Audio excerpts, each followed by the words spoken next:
Ce journal vous est offert par le FPI, Fonds des promotions de l'industrie, votre partenaire privilégié pour la réussite de vos projets.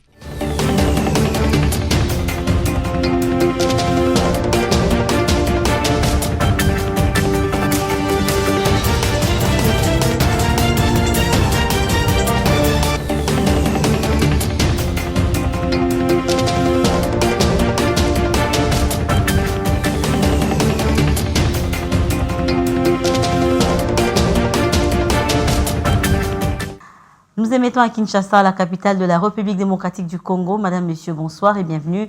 Tout de suite, le sommaire. La Cour militaire s'est déclarée incompétente et ne peut pas juger le sénateur Salomo Kalonda. Vous suivrez dans cette édition les propos de Francis Kalombo, un de ses avocats. Et à l'UDPS, Augustin Kabouya porte lui-même toutes les casquettes et Teni Longondo exige un congrès pour la redynamisation du parti pour sa bonne marche.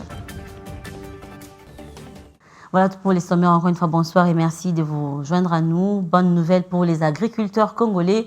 Le président Félix Tshisekedi a instruit le gouvernement de financer en urgence la campagne agricole 2024-2025 pour ainsi contribuer à la diversification de l'économie et assurer l'amélioration des conditions de vie des Congolais. Et c'est ce qu'indique le compte rendu de la 4e réunion ordinaire du Conseil des ministres. Je vous propose alors de suivre le porte-parole du gouvernement, Patrick Mouyaya. Le deuxième point de la communication du président de la République a porté sur l'urgence de financer la campagne agricole 2024. Par le double objectif des diversifications de notre économie et d'assurer l'amélioration de conditions de vie de nos populations, particulièrement les plus vulnérables qui sont dans une situation d'insécurité alimentaire, le président de la République a engagé le gouvernement sur la piste de l'agriculture qui est une aubaine à capitaliser pour notre pays. Pour faire face à l'insécurité alimentaire exacerbée par la hausse des prix de denrées alimentaires que nous pouvons bien produire localement, le président de la République a chargé les gouvernements à assurer, au-delà de la poursuite de la mise en œuvre du programme du développement local de 145 territoires, dans son volet relatif aux routes de desserte agricole, un accompagnement adéquat aux producteurs agricoles locaux de biens de grande consommation tel que prévu dans l'agenda de transformation agricole. Il s'agit notamment de faciliter l'accès aux intrants agricoles, au matériel aratoire et aux autres semences améliorées, permettant ainsi un encadrement efficace de nos producteurs et ménages agricoles. Il a insisté pour que le gouvernement saisisse l'opportunité de la grande saison agricole à venir pour financer les actions envisagées par le ministère de l'Agriculture et Sécurité alimentaire dans le cadre de la campagne agricole 2024-2025 et s'assure d'une mise en œuvre efficace des actions prévues. Comme je vous l'ai dit au sommaire, la Cour militaire s'est déclarée incompétente pour juger Salomo Idi Kalonda, le conseiller de Moïse Katumbi devenu sénateur. L'annonce a été faite ce lundi 8 juillet 2024 lors d'une audience à la prison militaire de Ndolo à la suite d'une requête déclinatoire de ses avocats conseils. Ginette Fika nous en dit plus. En raison de sa nouvelle qualité de sénateur, la Cour militaire s'est déclarée incompétente de juger Salomo Kalonda. Selon l'un de ses avocats, Maître Francis Kalombo, la décision de la Cour militaire de Kinshasa-Gombe fait suite à la requête de déclinaison de compétences introduite par le Conseil des Salomo Kalonda. Bien sûr, comme vous le savez, l'honorable Salomo avait été autorisé pour aller se faire soigner et qu'on avait renvoyé l'affaire pour l'audience du 3 juillet.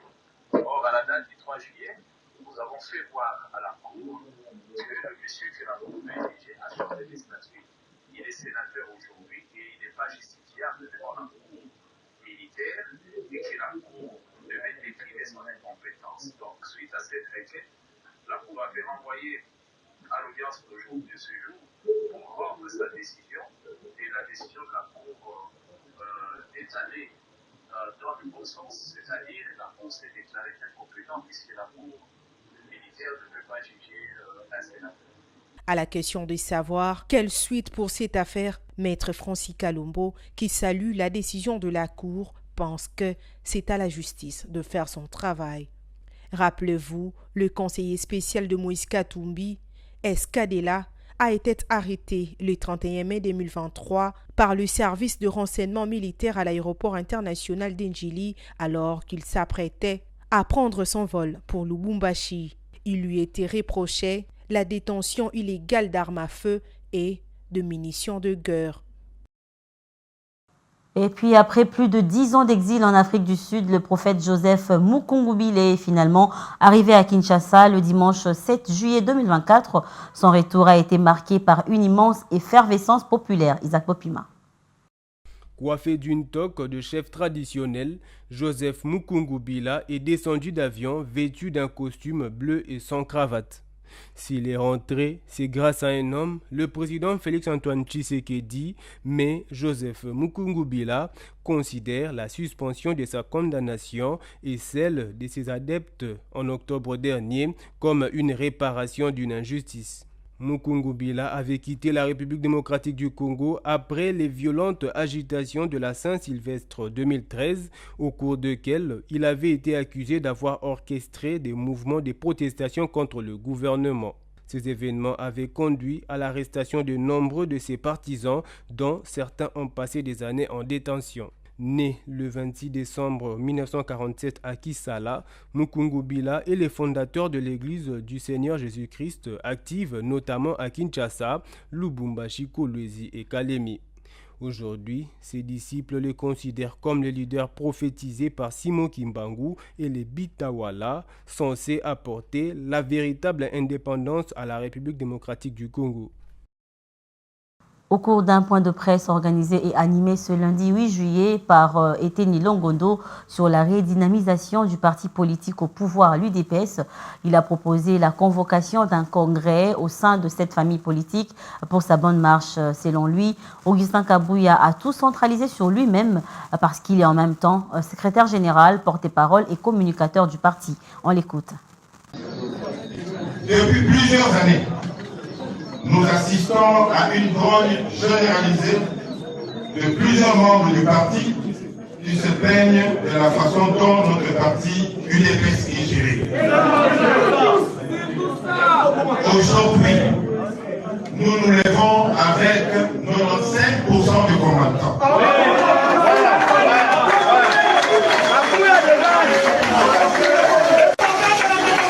Nous pouvons mettre définitivement fin à cette méthode de gestion qui fait tomber à déliquescence notre parti, le faire reculer, et ce, dans le dessein bien compris de redorer le blason de notre parti sur le point d'être terni et de mieux accompagner notre leader incontestable et autorité de référence, j'ai cité son Excellence Félix-Antoine Tshisekedi.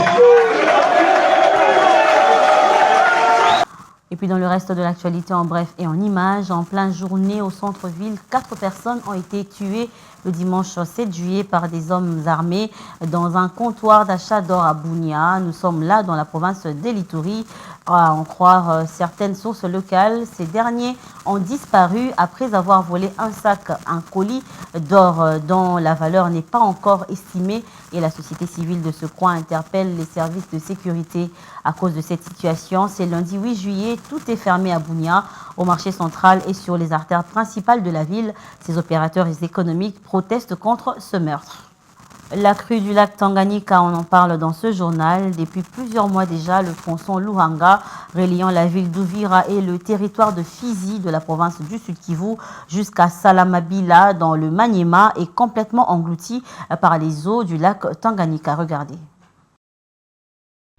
Selon les sources locales, le dimanche 7 juillet, un conducteur des camions qui transportait des marchandises est mort noyé le 1er juillet dernier pendant qu'il tentait avec désespoir de se frayer un chemin sur cette route, et son camion a été englouti avec toute sa cargaison. Des témoins affirment que ces cas de noyade viennent s'ajouter à plusieurs autres déjà enregistrés au même endroit depuis que le lac Tanganyika est sorti de son lit. Ils affirment que chaque jour, le niveau d'eau augmente et que la route longeant le lac n'existe plus. Une situation compliquée pour les voyageurs qui se déplacent entre les villes d'Uvira et Baraka, car ils sont obligés de monter à bord des canons rapides sur les lacs Tanganyika pour un coût élevé.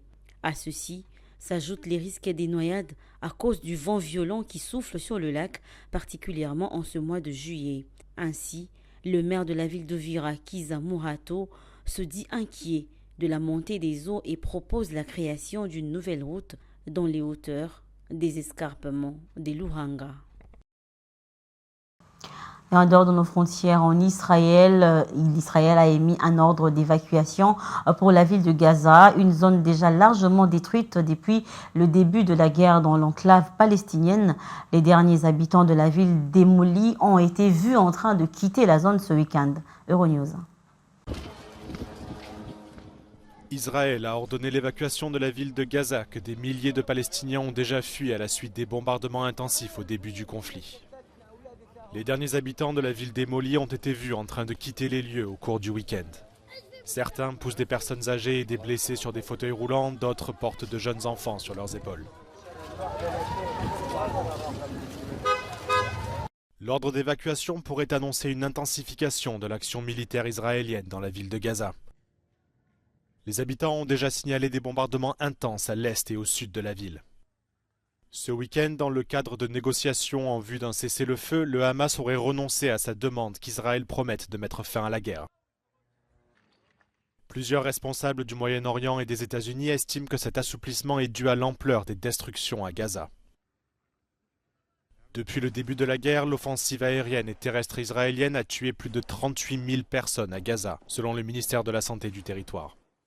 Le conflit a également provoqué une dévastation généralisée et une crise humanitaire qui a exposé des centaines de milliers de personnes à un risque critique de famine, selon des responsables internationaux. Revenons à Kinshasa pour prendre un mot de sport avant de boucler ce journal. Le calendrier des éliminatoires de la 35e Coupe d'Afrique des Nations a été rendu public le dimanche 7 juillet par la Confédération africaine de football. Les matchs de cette phase éliminatoire se joueront du 2 septembre au 19 novembre 2024. Isaac Bopima revient. Placée dans le groupe H, la République démocratique du Congo va accueillir les 6 nationales de la Guinée et se déplacera par la suite pour aller à la rencontre de Walia de l'Éthiopie en septembre pour la première et deuxième journée. Ces deux premiers chocs aux allures d'une retrouvaille se disputeront entre les 2 et les 10 septembre.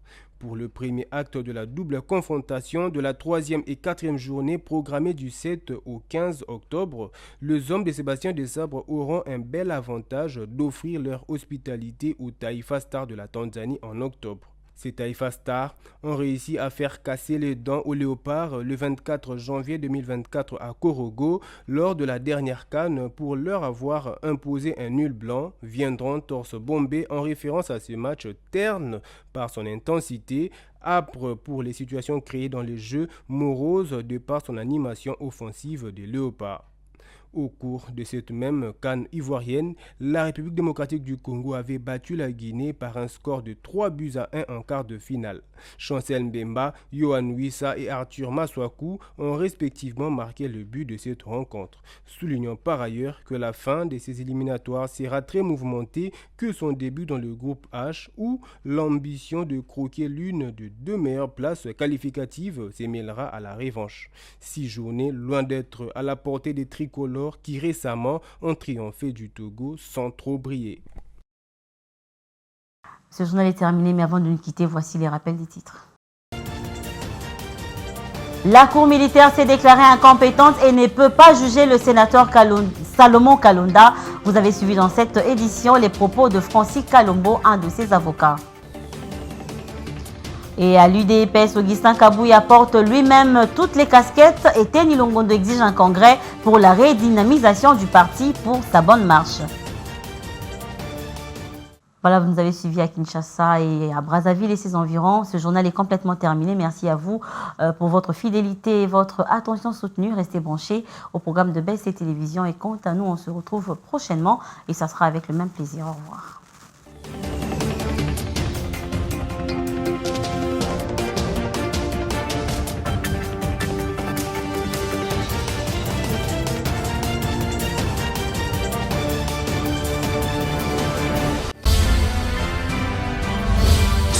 vous a été offert par le FPI, Fonds des promotions de l'industrie, votre partenaire privilégié pour la réussite de vos projets.